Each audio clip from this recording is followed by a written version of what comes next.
this video, we are going to be answering one of the most commonly asked questions about exercise, which is, what is the best training frequency? And the answer is, there isn't one.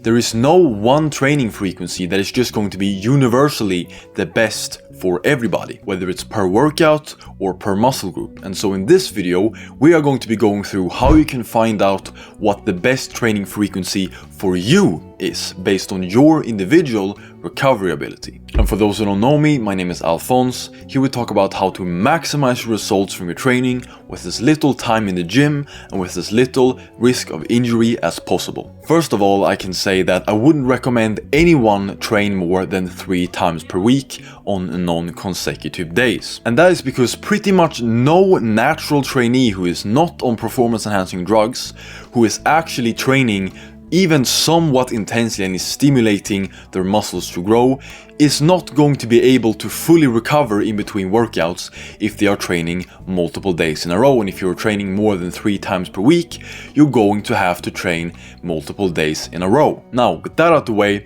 there are some people who might be able to exercise a particular muscle group maybe 3 times per week and get a little bit better results doing that.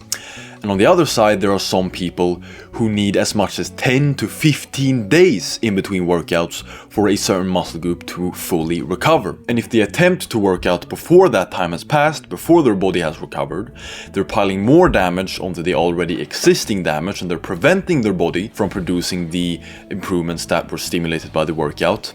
And if they continue to do this without ever giving their body time to fully recover, they'll reach a point where they will start regressing and actually lose strength and size. And so as we can see, there's a very broad spectrum when it comes to recovery ability, but most people are going to be somewhere in the middle because that is going to be the average. Now, if you are exercising intensely enough, if you are stimulating your body to produce improvements in muscular size and muscular strength, and your volume is not excessive, so your body has to allocate so much of its limited resources towards recovery, so it has less over for adaptation, and if you're allowing enough rest in between your workouts so your body is able to fully recover and adapt from the workout, you should be getting stronger on a regular basis. Now, how much stronger is completely going to depend on the individual, and it's mainly going to depend on your proximity to your genetic potential, but it also depends on things like age, and also some people just respond very quickly to exercise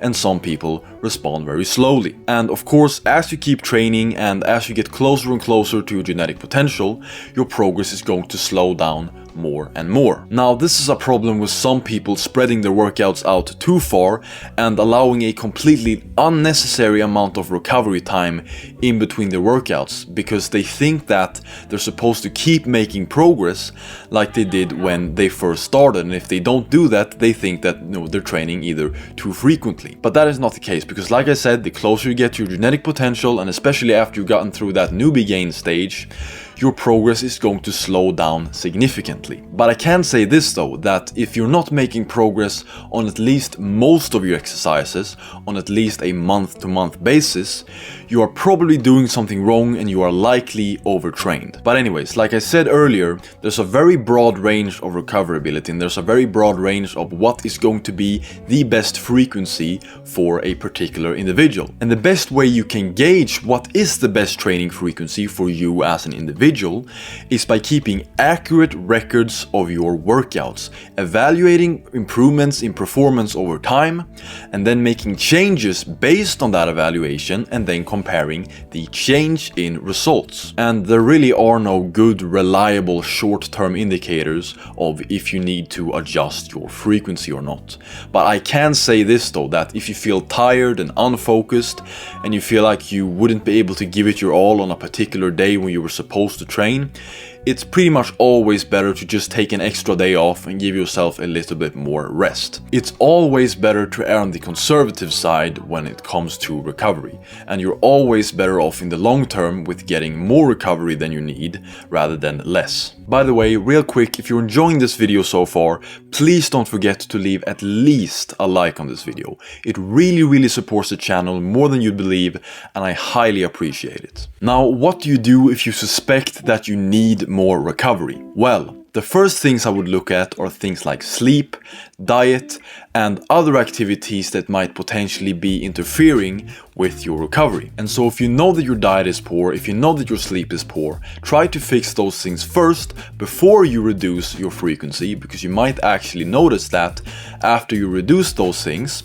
you'll go, oh, I was actually fine with this frequency and this volume that I was using. It was just that I needed to better enable my body to recover from my workouts by improving these things. I also mentioned another point, which was other activities that might potentially be interfering with your recovery. Now I can say that most light physical activity performed on a regular or even a daily basis that don't get you very winded or that don't really deeply fatigue anything aren't going to have a significant effect on your recovery. But more intense activities like sprinting, if you're doing a lot of sports practice, running, cycling, martial arts training, or very intense martial arts training, things like this are going to have an impact on your recovery. And if you for some reason can't remove these other activities, what you need to do is to balance your workout schedule against these other activities so that they don't have a negative effect on your recovery, so they don't negatively affect your progress in the gym. And whether that means that you reduce the frequency of those other activities or if it means that you reduce the frequency of your workouts depends on which one you want to prioritize at the moment. Maybe you're training for a race, or maybe you're training for a fight and you need to do a lot of martial arts training sessions. Well, in that case, it might be a better idea to structure your workout schedule around your martial arts training sessions instead of the other way around, because you might want to prioritize that at the moment. And so it depends on which one you want to prioritize and which one is going to have a bigger impact on your performance. But anyways, if your sleep is good, if your diet is good and all that stuff, the first thing I recommend people do if they suspect that they need more recovery is actually to decrease their volume, because your recovery is affected by the volume of exercise performed, because the more volume of exercise performed, the more stress and the more damage your body has to recover from. Now, before we reduce the volume or the frequency, what we want to do first is to take 1 or 2 weeks off completely from training. This is to make sure that your body is 100% fully recovered when you then resume with the new volume and or frequency. Because if you just start with the new frequency and or the new volume immediately and you're still overtrained from what you were doing before, that is going to affect your recovery going forward. And a quick side note for those who think that you're gonna start losing muscle if they take 1 or 2 weeks off from training: no, you're not going to start losing muscle. Research shows that you can go up to at least 3 weeks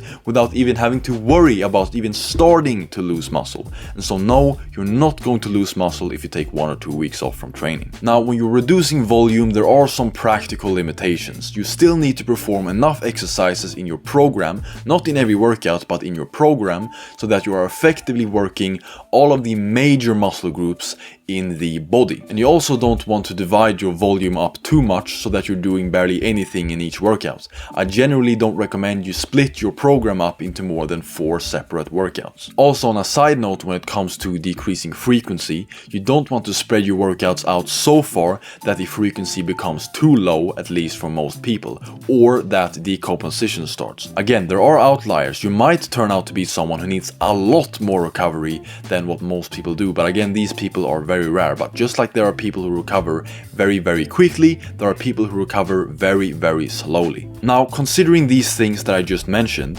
when you can't possibly divide or reduce your volume anymore, that is when I recommend you decrease your frequency. Now, when we are reducing frequency, the first thing we want to do after we have taken that 1 to 2 weeks off from training is to initially cut your frequency in half. Now, this doesn't mean that you should continue with this frequency forever, but the reason you do this is because if you make a big change as opposed to making a small change in your program, you will see the results from that change generally a lot quicker.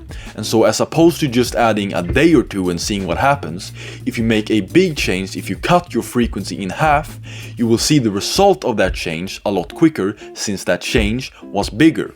And then you'll be able to know if frequency actually was a problem a lot quicker. And after having trained with half of the frequency that you were using before for a few weeks, if it seems like you are making better progress, well, then the frequency was the problem. And so then you can start to adjust your frequency more precisely to fit you, well, more precisely from there. And so if you went from training 2 times a week to once a week, well, you might be able to stick with that. Or you could say that you're gonna train, 3 times in 2 weeks. And so you might do Monday, Friday, and then next week Wednesday, then Monday, Friday, and then next week Wednesday. So that is how you do it if you suspect that you need more recovery time.